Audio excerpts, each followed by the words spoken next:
Well, Central New York bears a disproportionate share of the burden of this terrible tragedy. Of the 258 people on board the Flight 103, 35 were SU students, 2 were from SUNY Oswego, 2 from Colgate University, and 1 from Cornell. Also on board was a Liverpool couple returning from vacation in England. Glenn Bouckley and Paula Alderman began as pen pals and died in the crash as husband and wife, as Maureen Green reports. Paula Alderman was a Cornell student studying in England when several years ago she met Glenn Bouckley in London. The two corresponded by mail and were married a short time later. They settled in an apartment complex in Liverpool, Glenn working at City Electric and Paula working as a cashier at Wegmans. Mama in her kerchief and I in my cap. Central New Yorkers watched the 4 Alderman sisters grow up. In the 1970s, they sang for small audiences and for TV5 cameras. The sisters stopped performing when they reached their teens.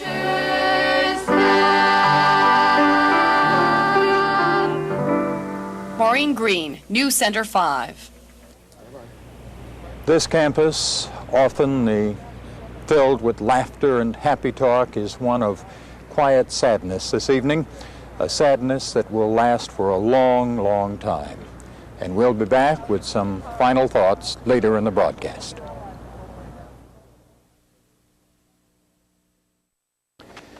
The shock will not go away here on the campus of Syracuse University. As Bill Carey reports, it was all just too fast.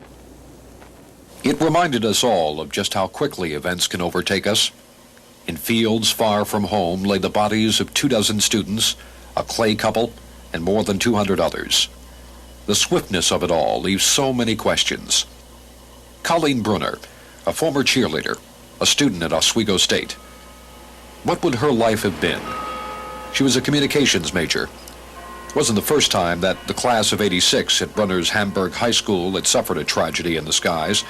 2 other members of that same class died in an air crash in Mexico, returning from a study tour. Alexia Saris and Nicholas Vrenios, their lives had been focused on photography. That was their line of study at SU. Now all that's left for friends and family are memories and images on photographs. Karen Hunt, major, English literature. She hoped for a career in journalism. Her voice was stilled at 31,000 feet.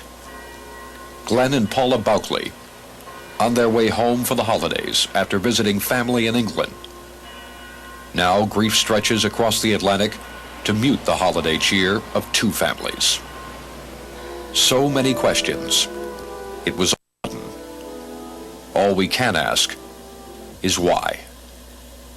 Bill Carey, Newscenter 5. Syracuse University is a campus in mourning tonight, and what is usually the happiest time of the year has been marred by tragedy, a tragedy so enormous that the holiday season of 1988 will not be remembered for happiness and joy, but for heartache and sorrow. The holiday lights in downtown Syracuse are off this evening, a grim, dark reminder of this dark day in the history of Syracuse University. I'm Ron Curtis. Good evening.